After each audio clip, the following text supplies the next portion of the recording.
I've driven on the western slopes. I've driven in eastern Colorado. I've driven in northern and southern and down towards New Mexico. So I see the difference. I also see the difference in how regularly they are updating the roads to make sure that they stay, in very good shape. And as Coloradans, we spend $831 more per year than the average American on car repairs as a direct result of roads. And in Denver proper, $891 more. So Denver's worse than the rest of the state, but the whole state is roughly $1,000 more that hardworking Coloradans are paying.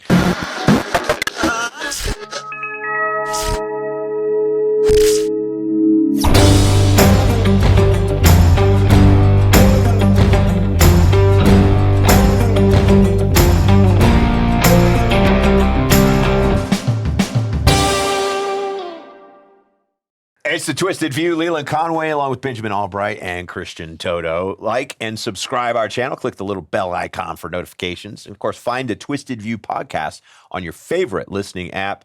You got suggestions? Don't like what we say? Offended by it? Don't care. I hate Leland at twistedview.com. What's going on, fellas? What's going on? Jared Polis. Embarrassing Colorado again. So he got specifics. We got some specifics, yeah. He got into a Twitter fight with Governor Ron DeSantis of Florida. You don't do and that. Here's what happened. Ron DeSantis is not only eliminating property taxes in the state of Florida, but he's also pushing all the states to do it. And in the meantime, he's taken some pot shots at some of the blue states that overtax their citizens, like Colorado. Pot shots? Yeah, pot shots. Exactly. That's what he did. He's like, hey, you can't rely on that marijuana revenue because you raised it too high.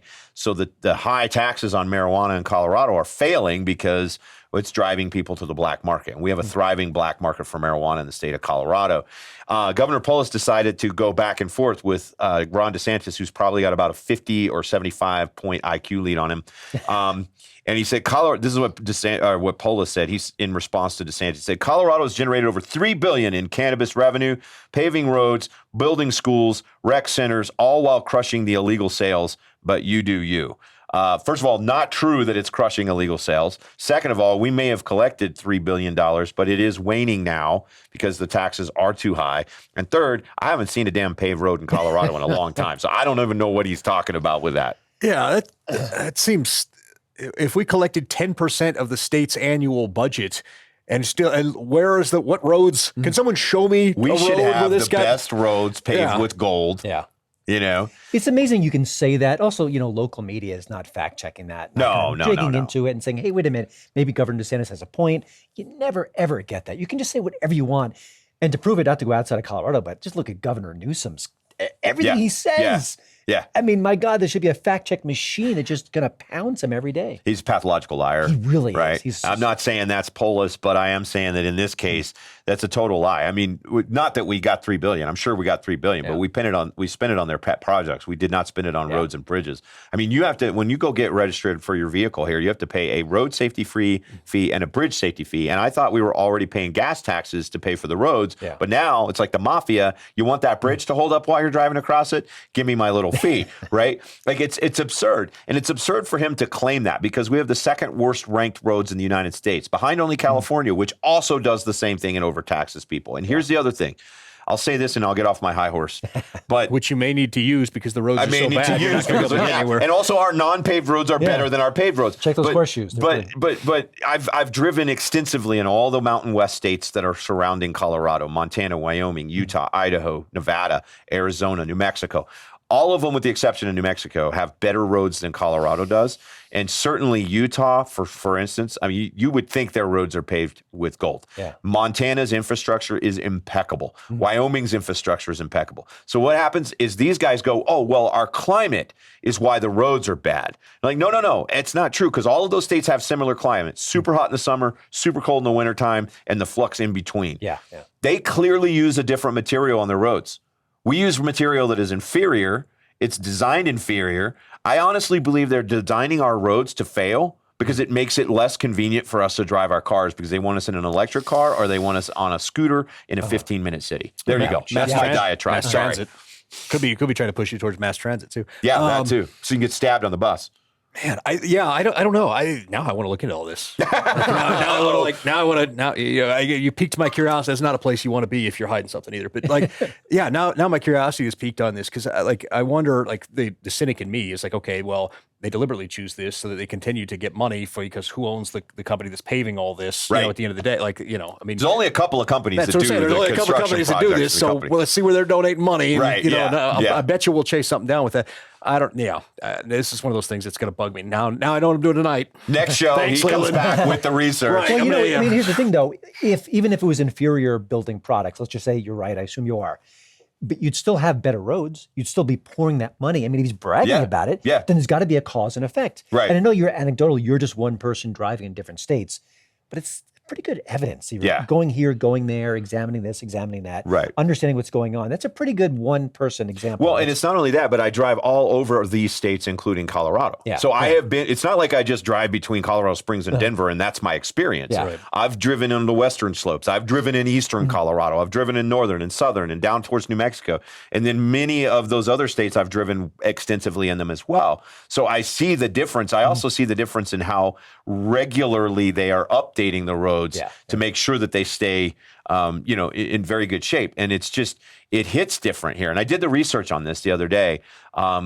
We actually spend, as Coloradans, we spend $831 more per year than the average American on car repairs as a direct result of roads. And in Denver proper, $891 more. So Denver's worse than the rest of the state, but the whole state is roughly $1,000 more that hardworking Coloradans are paying. So tell me that's coming from the marijuana money? Like, how is that happening? And DeSantis's point is not that you shouldn't have legalized marijuana, because I think the three of us are not supportive of that. But if you come in and you're greedy from the outset and say, we can tax this at 30%, I don't even know what the rate is because I don't smoke marijuana, but if we can tax this at a super high rate, then you're just going to, all you're going to do, you're not going to solve the black market problem. Yeah. I mean, there's a reason Am I why wrong? DeSantis is so good and is such a great executive, because he makes things run better, simple, and he's smart. And it's a shame that he didn't become the standard bearer for the Republicans, another topic another day. But also, let's get some community notes going on. Can you submit that? How does that work? I mean, I hate when there's abject lies on social media, and I love when there's a community note, because that's saying, hey, wait a minute, stop, this is wrong. Yeah. You By the way, it's 15% is the retail tax rate, which is the highest retail tax rate we have in the state, above and beyond anything. It's even higher than trying to buy a coffee in Aspen. And we have enough data at this point that they should be able to sit here and reflexively figure out the inflection point for declining legal sales versus where the inflection point is on that to adjust the tax rate. So that feels like that's It's actually an easy 30%, solve. like I said, though. What? When I said 30%, Because it's included, right? because there's a 15% excise tax on the wholesale Right. and an additional 15% sales tax on the end. So that's where I got the 30 from. One Just question. want to be accurate. I'm sorry, I didn't mean to interrupt you. No, you're How good. bad is the black market for marijuana in Colorado? I'm not aware of it. It seems shocking to me. Hey, it's legal, great. Maybe you pay a couple bucks more, no big deal. Clearly, a very big deal. It's what do we know fairly about that? pricey. I mean, it's easier for me and I don't. Here's the thing: I don't smoke pot. I do take pot gummies, but I don't smoke just because I don't smoke. And I will say because of the gummies, I pretty much have to go buy them and pay the tax. But for people like my brother who smoke pot, it is much easier for him to either grow his own and do like that, and then make a few extra to be able to go sell that kind of stuff and have supplemental income that's off the books, and B, deliver to people that want that at a cheaper price, and there's plenty of demand for that. So, I'm with you on that. Somebody should sit down, study the tax rate, and then figure out where the inflection point is for the point of diminishing return and adjust. If you just Google it, it says that it's a significant challenge for law enforcement in the state in 2024, which is direct contradiction to what Polis's statement was. Significant's a heavy word. Yeah, but we don't have to have a law Right. enforcement problem at all if we have if people are buying it legally, because they're incentivized to do so by anyway. Well, and I think what ends up happening is when you overregulate something, that's the natural pathway for it to do. It's just let's just avoid these obstacles. The 15% excise tax on wholesale. It's the same problem that California had, is the permitting farms. So they were not getting any smaller farms that were able to get the permits because it was so expensive to do it. So you didn't have any competition in the market, right?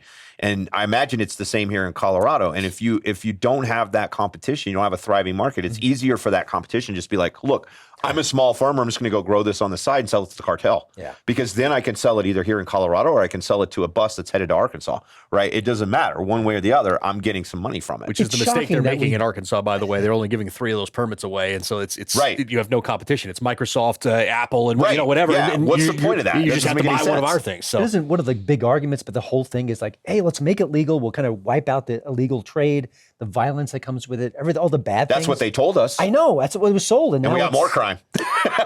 it created its own different problem because the people didn't foresee consequences of actions, which Right. is and I'm for regulation on certain things, but the minimum you need to put the least amount of rules that make things Yes. flow as efficiently as possible, right? Here's what you need to do. No, you have to have a rule that basically says, look, we're going to make sure whatever you're putting in this is healthy or not unhealthy, right? No chemicals because some of the stuff that the black market stuff is laced with will kill you. Yeah. I mean, have you seen some of the stuff coming out of California? The pesticides my that brother- they're using are even banned in the U.S. That's what my brother talks about. It's like, how you fertilize. Some people just going for the quick product like that. Right. So you get the maximum yield by using, it's like when people used to spray, was it DDT on everything, Yeah. These guys don't care about organic marijuana. Right. They're trying to make a buck and sell you on that. And so California's got all those pesticides leaking into the ground. So for everything they do that's supposedly environmentally friendly, by creating a situation where the black market for marijuana is so thriving there, literally they're finding and busting cartels on national park land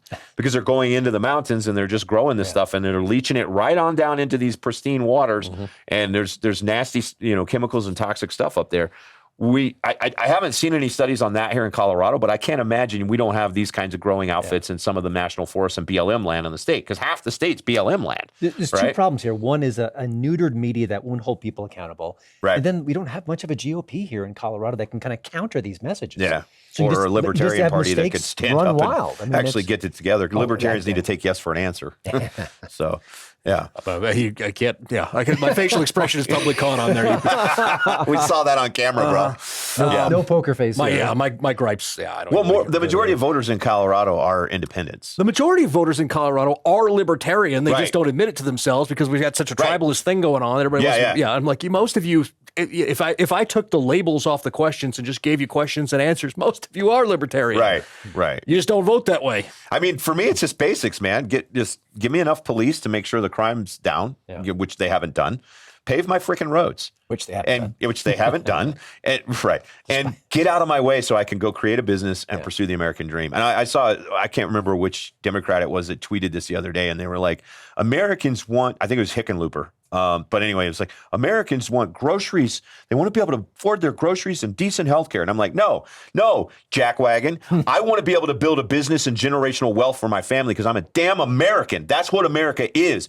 I don't want to just be able to buy groceries and survive. Screw that, man. If they talk to us like we're like these little peasants and they're just throwing the morsels out into the field for us, we don't want that. We want to be richer than you and your insider trading in Congress, jackwagon. Sorry. No, you're right. It's funny because I did a consulting thing for a group of Democrats one time, and it was talking. It was like the messaging. Yeah, your problem is your mess. Your problem's part of your policies, but your problem is also part of your messaging. Your messaging is, well, here's what we'll give the poors. Right. And Yeah. I'm Here's some cake. You give everybody opportunity. Take all the stuff out of the way so everybody's got an opportunity to do the stuff, and then you don't have to worry about it. Right. Yeah. But also, where were they with that messaging for the last 4 years, too? I met the prices. Well, I mean, that 4 might be charitable. That rings a little hollow to me. So. Yeah, it's a great point. It's a great point.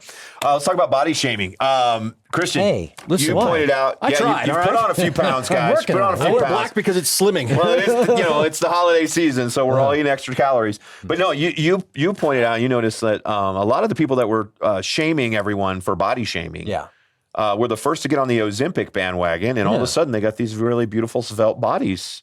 What's going on there? What happened to the body positive movement? Is it dying? It's been hurt significantly by these new chemicals and these drugs that are helping people lose weight. And all of a sudden, Lizzo and Amy Schumer, they're kind of wiping out their social media posts where they were their old selves. Now we have to watch their new selves. Yeah. God bless them. I'm happy they're losing weight.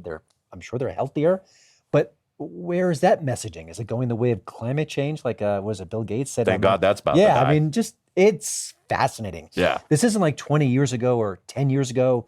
Maybe 3 years ago, we were all engulfed with body positivity messaging. Yeah. Meanwhile, people were not healthy. They Yeah. just weren't healthy. And you could say, don't make fun of Don't make fun of jokes fat and- people. I get it. Treat people with respect, but don't tell me it's healthy. Don't tell Yeah. me it's positive. It's not.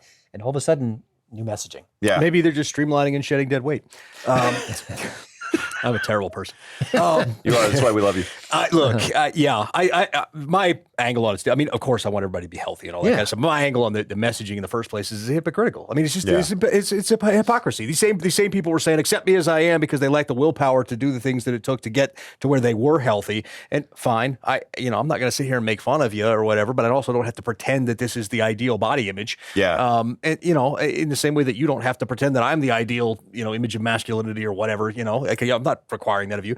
But, the instant a non-side effect, we think, cure came out, what did they do? They jumped in line and took it. Amy Schumer and they're on the Ozempic, whatever. That's, that's talking to you guys. If they had something that, increased your manhood to 10 inches, every one of us would be lining up for size doesn't matter. Size doesn't matter. And we're all firing up a shot, whatever it is, trying to get that guy, every single one of us. So it's one of those things where I think we as reflexively, human beings, the defense mechanism say, accept me as I am, or you lack the willpower or the ability to improve something.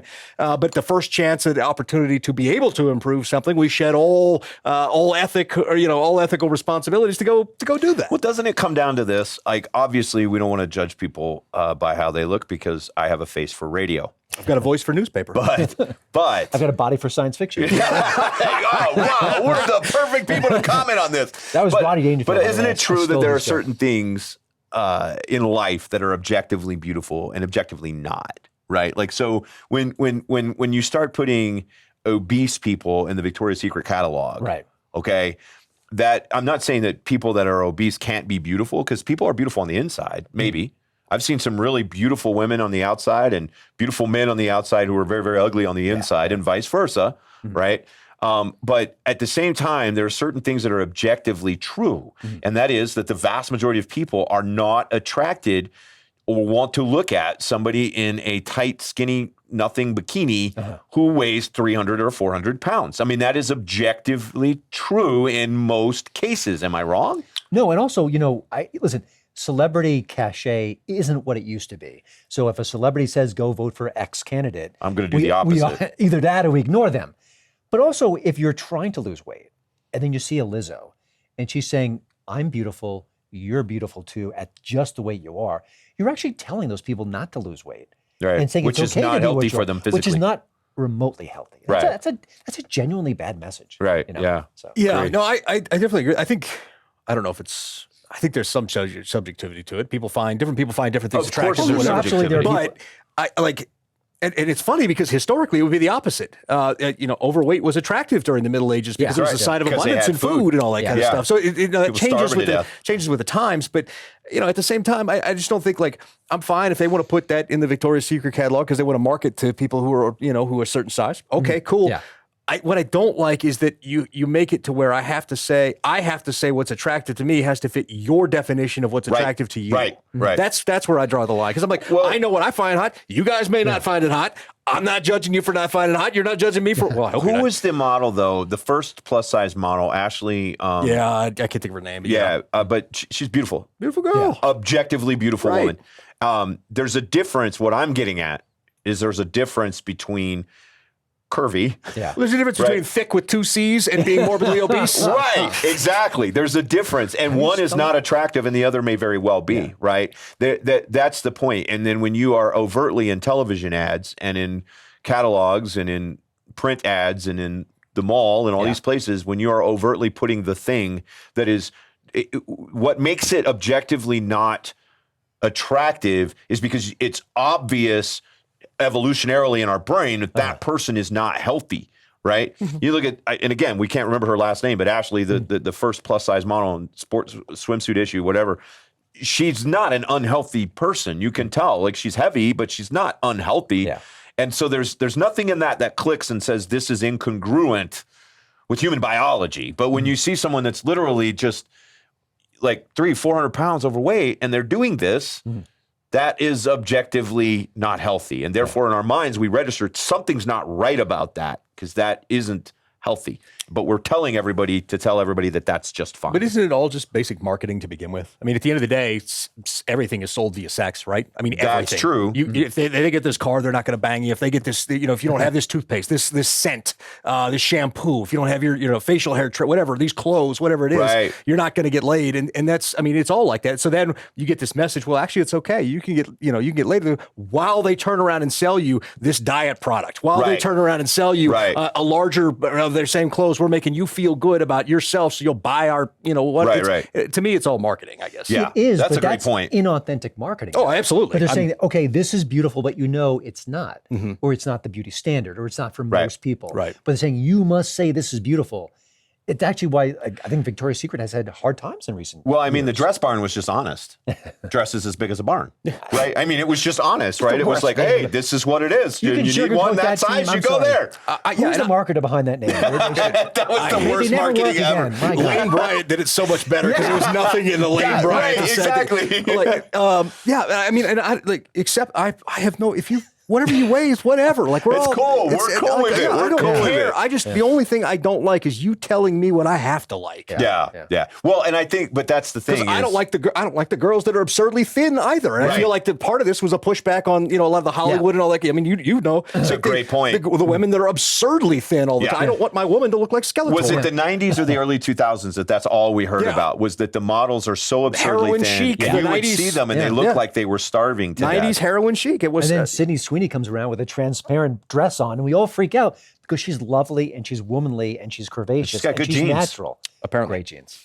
Did you see her statement the other day? And she's got she put something out. It was phenomenal. Like, and it wasn't political at all. I loved it. No, she basically was like, hey, I was doing an ad for jeans because we sell jeans and that's what that ad was for. And it sold jeans. Yeah. And I don't really care. Jeans. Yeah, and I was just like, it was so brilliant because it was above the fray the way she said it, and I mean she's stunning, and she looks great in jeans, and she was like, hey, people want to buy good jeans, and they make good jeans, and I was making an ad to sell jeans, and we sold jeans. But isn't it crazy that you're? I'm paraphrasing, obviously. No. I'm not attacking you, but isn't it crazy in our culture that a woman saying, I made a jeans ad, it's a joke about jeans and jeans, it sold jeans, I'm happy to do it, that's like subversive.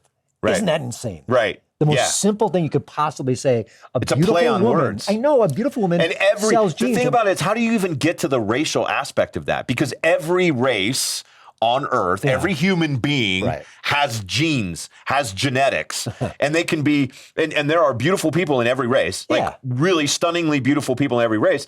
And we always say the beautiful people, whatever race they are, they have good genes, right? If it's Halle Berry, then no one genetics. Right. Tyra Banks, you're talking, I mean, like, how do they even jump to that? You have to be looking for that to go to that place. Yeah, I think they are. And I think that's what it is. I think are. we filter everything through, instead of just being objective, like this is objectively funny, honestly. Yeah. Right. That it's a play on words. I get it. Like, not everything has to be there are real Nazis to fight. We don't need to create imaginary Nazis. There are real evil people in the world. There's real going on. Like we don't need to drum up imaginary ones. Let's stop making it seem like our uncle that has the other politics than us at Thanksgiving is the Nazi that we should go and fight. We set up so many paper tigers that the real problems don't get fought anymore. I agree with that. And hence they're striking at Starbucks because it's really hard to get paid an average of $19 an hour and to hand me coffee out a window. $8 burner coffee. Look, and with all due respect, I mean, with all due respect, again, I love Starbucks. It's I great. do, but I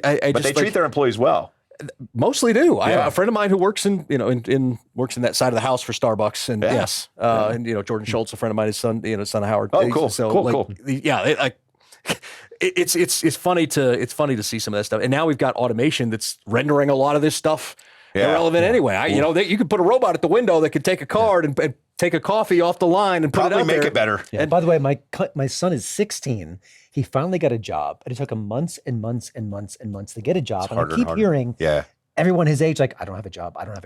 Maybe because the the minimum wage is so darn high Right. that they're not hiring these kids. No. And these kids need jobs. My kid I'm so happy he's got a job. Yeah. But he needs that. He needs that training, that discipline, those Yep. life experiences. But if you make it super high, he barely got this job. That's what happened when we decided that the minimum wage should be a living wage instead of just a basic thing, right? Minimum wage is an entry wage. Yeah. It's an Like entry this. wage. It's meant to get you into Build the your workforce. skills. And don't get me wrong, I feel for the plight of people who don't have enough money. I've been there. I was homeless when I started. I made for nothing. I Right. lived out of a storage shed for Right. 8 months. Like I know what it's like to be broke. Yeah. You know, I stole a cot from my armory, Nice. you know, and put. Yeah. So I know what it's like to be broke.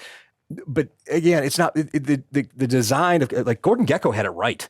You know, I mean, it's going to make me a prick for saying this. But Gordon Gekko was right. Like, greed is good in the sense that it's a motivating factor, right? Self-interest. It is. And so the idea is to put you, okay, now you're in the game. I'm not Yeah. going to give you the money to go out there and bust the casino, but here's your first chip. Now Yep. you're in the game. Now you got to go out there and get more chips. And, Yeah. and so that's the thing I don't understand with the concept of minimum wage. All you do is drive up the cost of everything. Yep. It's the And biggest drive up inflation. automation. It's the biggest inflation creator ever is driving up the minimum wage. We can't manufacture here because the minimum wage is here. It doesn't have anything to do with tariffs or anything, whatever that. I will give you one piece of advice. I'm way off on the deep end. Sorry. Treat yourself like you're the CEO of Self Incorporated. Treat your boss like they're your customer, and treat your work like it's your product, and it'll change your life. Yeah. And here's what I mean by that. Treat your boss like they're your customer. You don't look at them as your overlord. You look at them as somebody that you're serving. They're buying you. Your work is the product, and you take pride in it. And the cool thing is, if your boss, your customer mistreats you, when you have an ownership mentality in everything that you do, you go, hey, I'll just go sell my services to a customer that treats me better and pays me more. When you flip that thought process around in your mind that I'm not a subservient individual to this person who is technically my boss, I'm providing them a service which they are paying me in return for. And at the moment that relationship ceases to be advantageous for both of us, I can move on and go and find another relationship that is. That is a mentality of ownership.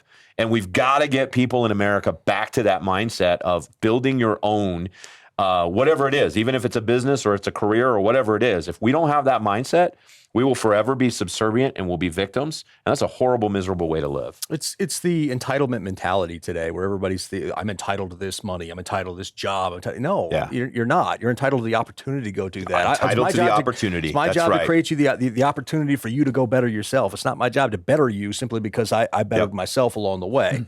So And also, you are successful now in part because you had those hard times. You probably taught yourself lessons. I know what You built starving is yourself like. up. I didn't want to starve. You don't go from A to where you are magically. Yeah. It takes a lot to get there. So I it makes you a better person, too. I joined the Army. I paid for a gym membership so that I could shower. You know, like I lived out of, I'm not kidding when I tell you I lived out of a storage By the way, shed. he like, still doesn't shower at all. regularly. It's disgusting in here right now. But I mean, like, I know what it's like. I know what it's like to claw your way out of the dirt. I know what it's like, and so that's why if I seem like I have little sympathy at the moment, trust me, I have plenty of sympathy. I plenty of empathy. I have no sympathy for laziness. It basically, the bottom line is innovation is born out of desperation. Right. Yeah. I mean, it's necessity, but necessity does everything. Like, I had a powerful need to eat that week. So, I found ways to make money so that I would eat. Yeah. And if you've got to attach that to a set of moral values so that you don't steal to eat. Well, right. Right. But a set of moral values attached to a sense of desperation is the mother of invention, as they like to say. So I don't know how we got into all of that. Yeah. We went talking about people that were 300 pounds obese in a Victoria's Secret catalog, and from Jared Polis taxing too much for, well, I mean, some people, whatever floats your boat. Hey, we don't judge here. So are you calling Jared Polis right now? Or is it I don't know who I'm talking about. I don't know. I was talking about him taxing marijuana. He should be so flattered. I need a cigarette. Could you please, okay, whoever runs for governor in this state next, please run on this platform, fix the potholes, go after the criminals. Thank you. That's all we need. Just fix the potholes, go after the criminals, lower my taxes. As inexpensively as possible. Yeah, by the way, when Howard Stern ran for governor for 5 minutes, one of his big things was fixing potholes. Like, his construction was like one of the, he had like 3 core values. That was one of them. Hey, it's simple, but when it's not being done, I got one quick proposal, before we wrap it up. The reverse pothole tax. Here's what happens. There are millions of potholes in the state of Colorado. There's roughly 5-6 million people in the state. For every pothole that goes unfilled for more than 30 days, the state owes $5 for every pothole per day. If there's let's say there's 1 million potholes, that's $5 million a day. It has to be paid back in a dividend to the people of Colorado. For every pothole that goes unfilled for 30 days, we report it. After 30 days, every day after that, it's $5 for that pothole into a trust fund that goes back to the people. We should put that on the ballot. They're asking us to raise our taxes on the ballot. We should put this reverse pothole tax. Do you know how quickly they'll fill the damn potholes if the state has to give us our freaking money back? Before it gets on the ballot. The reverse pothole tax. You heard it right here on the Twisted View. Thanks, guys. Appreciate it. Benjamin Allbright, Christian Toto, Leland Conway, The Twisted View. Again, remember, if you don't like what we said, we don't really care. I hate Leland at twistedview.com.